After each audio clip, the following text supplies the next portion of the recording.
Draco is a changed man, but on the other hand, Ron has been there from the beginning and everything about him is great. Who to choose and what does the heart really want?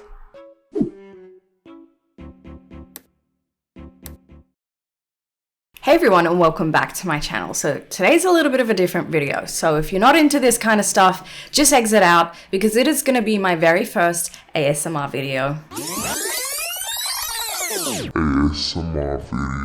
It's actually really relaxing, and I know this because I have tried listening to ASMR and it actually is really relaxing. So I thought to myself, I'd put it out there in the universe. Would you guys like me to do an ASMR video with my Harry Potter fan fiction that I wrote when I was 14 years old? That's right, I was one of those people. Don't judge me, I was 14. We all do weird things when we are 14, and I am no exception. I was a weird kid, but I'd say I was pretty innocent. Like, I don't think my stories are X-rated. They fell on her bed. Her tongue was massaging his as he slid his hand under her shirt, caressing her breasts. But they're definitely cringy. Just bear that in mind and don't judge me because I actually don't know what these stories are about. I'm only going to read you one story, and this story is incomplete. I don't think I finished it. I wrote 2 stories on Harry Potter fanfiction.com. One of them was a one-shot, and that is basically a short story that pretty much ends after one chapter. And then my other story was supposed to be a fan fiction novel, and that never really happened or took off. My first fan fiction ever was actually about Charmed, and I wrote it when I was even younger. I was 11 years old, but I've completely lost that story, and I think I remember it was about some kind of rock or pendant. It might have been inspired by Harry Potter and the Philosopher's Stone. Oh, by the way, I get asked a lot to react to Harry Potter. I guess if this video isn't obvious enough, I have watched all of the Harry Potter movies countless times, and I've read all of the books. So to those people who are constantly asking me to react to Harry Potter, I hope this video is a nice alternative. Now, I think I have spoken enough. Let's get into this fanfiction story that I actually don't know what is about because I've forgotten. So yeah, let's get into it. An early gift. Ron opened the window, deep in his own thorough thoughts. The wind hit his face, causing a chill to run down his spine. Ron managed aura training and extra shifts at the Weasleys' Wizard Wheeze so he could purchase tickets to Hermione's favorite muggle band, McFly, for Christmas. McFly? What the fuck kind of name is that? George Weasley sniggered. Shut up, George. Hermione's a muggle-born, so she'll obviously be into muggle bands. Who knows? Muggles could think that Witch-tastical Sisters on Merlin Silverbeard are weird names for bands too. Ron shrugged. Anyway, I've saved enough money so tomorrow I'm going to exchange these galleons to muggle money, explained Ron. Sounds like a plan, said George. After Ron exchanged his galleons and purchased the tickets, he arrived at Hermione's place at 11:36 in the morning. He knocked on her suburban muggle home, and Mr. and Mrs. Grangeley kindly invited them in. Ronald, how are you doing, mate? Asked Mr. Granger. I'm great. How are you, Mr. Granger, and you, Mrs. Granger? Said Ron politely. We're fine, dear, answered Mrs. Granger, benevolently. Is Hermione here? She's in her room. You should go say hello, suggested Mrs. Granger. Yeah, I'll do that. Thanks, Mrs. G, smiled Ron. Ron ascended up the narrow staircase which led up to Hermione Granger's room. He turned the bullion knob and entered her room. Hey, baby, Ron greeted. Ron! She got off her bed and ran to her boyfriend, her arms wrapped around his neck. He started kissing her avidly. They fell on her bed. Her tongue was massaging his as he slid his hand under her shirt, caressing her breasts. Hey, she murmured.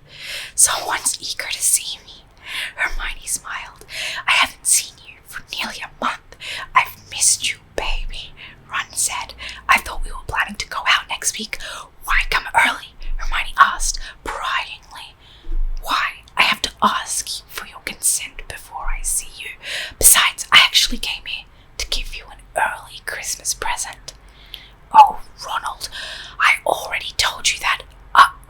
No buts. Besides, it's not refundable,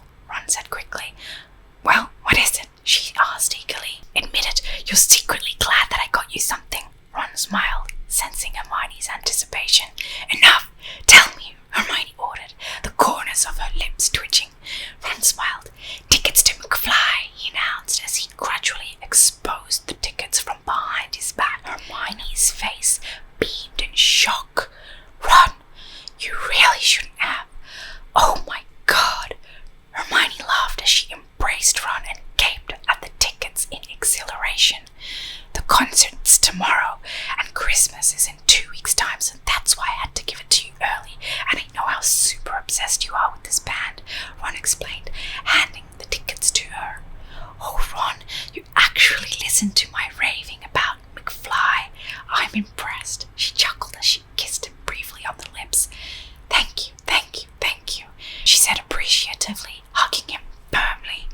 "And after the concert, Mum and Dad said we could go over to the snowy mountains for a week, like a family Christmas trip," Ron said. "Me? I don't know," Hermione said falteringly. "Hermione, your family too, okay? I love you, and so do my parents," he said competently. Okay, all right, but I can only stay for 5 to 6 days. Mum and Dad want me to be with them for Christmas too," Hermione clarified, still contented about the tickets. "Mum, Dad, I'm home," Ron called from the drawing room. "Ron, dear, and Hermione too. How are you, dear? Would you like anything to drink? Are you hungry?" "No, thanks, Molly. I just ate," Hermione explained shortly. "Where is everybody?" "Arthur's at work. Ginny's upstairs. George is at work. Harry's still at Andromeda's helping out. Bill and Blue's at France. They'll be spending Christmas there. And Charlie's gone back to Romania," replied Molly. "Oh, okay," Hermione said slowly. "So, Ron told me about the trip you guys were thinking about. Should be fun," Hermione said conversationally. "Yes, it'll be great. Did you bring your things?" Molly Weasley asked. "They're all in my bag. I'll just put them all in Ron's room," Hermione said. "Oh, Ron's room, did you say?" "Yeah," Hermione faltered. "I've already arranged for you to sleep in Ginny's room." "Oh, right. Of course, Ginny's room." Hermione ambled to Ginny's room and pushed the door open. Ginny was buried under parchments receiving the silhouette of Hermione. She looked up. "Hermione, oh my gosh, I had no idea you were here. I was so busy working on my job application that I didn't notice you were here." "What you applying for?" asked Hermione, trying to catch a glimpse of the sheaf of papers. "As an assistant for the Minister for Magic," Ginny said proudly. "Oh, that's brilliant," Hermione said. "Geez, Ron was talking about how he was going to take you to this Muggle concert all week, and I totally forgot it was tomorrow," Ginny said, blushing slightly. "Don't worry about it. I've been busy too, I've just finished one of my healer exams." "That's excellent, Hermione. You'll probably get top marks," Ginny said, and she meant it. "Oh, I don't know about that," Hermione said, flattered by the compliment. "Well, I'll leave you to it. You look busy anyway." "Don't be silly, Hermione. I'll help you unpack, and we can catch up." Ron entered Ginny's room in that very moment with all of Hermione's bags. They insisted Hermione in unpacking all of her belongings and chatted amongst each other for the rest of the day. Ron entered Ginny's room in that very moment with all of Hermione's bags. They assisted Hermione in unpacking all of her belongings and chatted amongst each other for the rest of the day. They were pretty good, Ron admitted, after the McFly concert had finished. "I knew you'd like them, Ron," exclaimed Hermione happily. "I do have excellent taste, don't I?" "I guess you do," he smiled, kissing her forehead. "Hello, Amora," Hermione whispered. The door unbolted and Ron swung it open. They stepped inside the dark and dismal burrow. "Looks like everyone's asleep," Ron stated the obvious. The floorboards creaked loudly as Ron and Hermione walked up the stairs.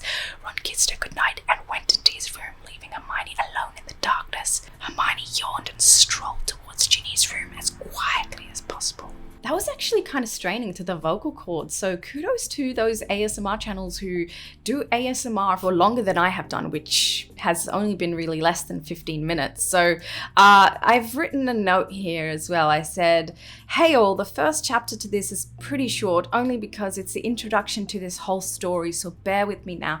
Things get more and more interesting as the chapters move along. Please read and review because I'd like some feedback." So what I'll do is I will read the second chapter because it's a short one.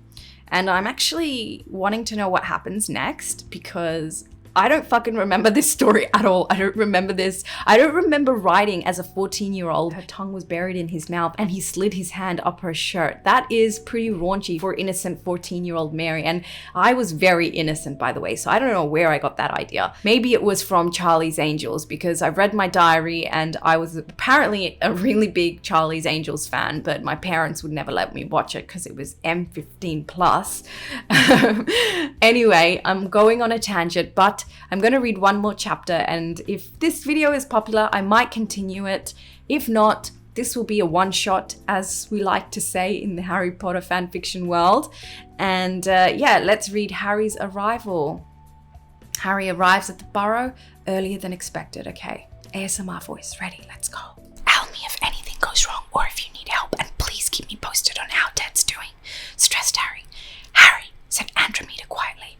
Harry turned abruptly, facing Andromeda. Don't worry about anything, okay? You have fun and I will keep you posted on how little Ted's doing, she assured. Now go. Harry hesitated. Go. See you, Teddy, said Harry, kissing Teddy's forehead. Bye, Andromeda. Goodbye, Harry. Harry apparated to the Weasleys' front door and knocked swiftly as he saw the time on his wristwatch. It read 9 a.m. Mr. Weasley, said Harry as Arthur Weasley opened his front door. Harry, I thought you weren't coming until Christmas. How are you doing, son? Beamed Arthur, embracing Harry. I'm doing great, Mr. Weasley. Mr. Weasley, nonsense, Harry. Call me Arthur. Harry, cried Molly Weasley's voice from a near distance. She advanced towards him, giving him a tense hug, almost suffocating Harry. Mrs. Weasley, can't breathe, he managed. Oh, right, sorry, dear, apologized Molly, letting Harry out of her embrace. Harry heard a crack, and there stood Ron and Hermione. Smiles lit their faces. Hey, mate, said Ron, shaking Harry's hand. Harry, it's been so long, Hermione said, giving her best friend a firm squeeze. Ginny thought that she heard her boyfriend Harry Potter's voice. She departed from her room briskly and descended downstairs to see if her contemplations were correct. Harry, she shrieked, when did you get here? Ginny asked, contentment glowing in her face. She loomed towards her boyfriend, swung her arms around his neck and pressed her lips against his. Ginny, I've missed you so much. Me, she kissed him again. Too. Ginny guided Harry to her room and talked for what seemed like hours. Harry checked his watch again, only to find out it was already 10 a.m. Shit! Harry swore quietly. What is it? Ginny asked quizzically, managing to hear Harry. It's 10:00. Harry, Ginny, we're leaving, cried Molly Weasley's voice distantly. Harry and Ginny dashed down the narrow staircase into the drawing room. Ron took some blue powder and clearly spoke up. Xenox Mountains, and with that he vanished. Hermione was up next, then Harry, and then the rest of the Weasleys. Wow, this place looks amazing, commented Ginny. Isn't it just? Come on, everyone, hold on to me. I'll take you to our cabin, said Molly. 10:02, read Harry. Took us 2 minutes to travel by flue powder to the mountains and get to our cabin. Pretty good, Hermione said. This place is huge, acknowledged Ginny. I call bottom bunk, said Ron to Harry. I call bottom bunk, said Harry to Ron. Not if I beat you to it first, said Ron, bolting to the beds.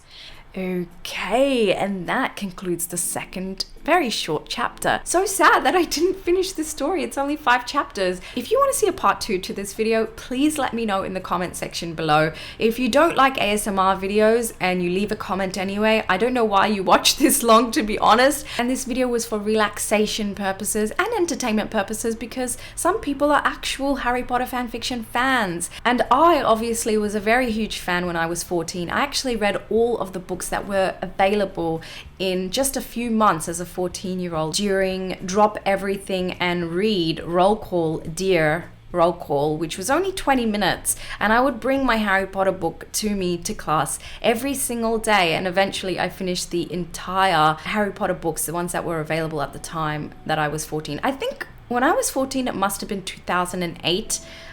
So it has been a really freaking long time since I have actually seen these stories. I thought I lost them. I didn't think about them for freaking years, but then all of a sudden I remembered I did this thing when I was young, and maybe it would be of interest to some people. So that's why I'm sharing it, because at least 60% of you wanted to see this video. So thank you so much for watching. Give this video a like if you enjoyed it. It really helps me out, especially because it's ASMR and my content is generally reaction and review videos. Let's push it up the algorithm for other people who might want to see this video but doesn't know that it exists. And leave me a comment on your thoughts, and subscribe and push bell notifications on if you want to. Early access is available. If you're a patron, you've actually already seen this video. My Patreon account is in the description bar below.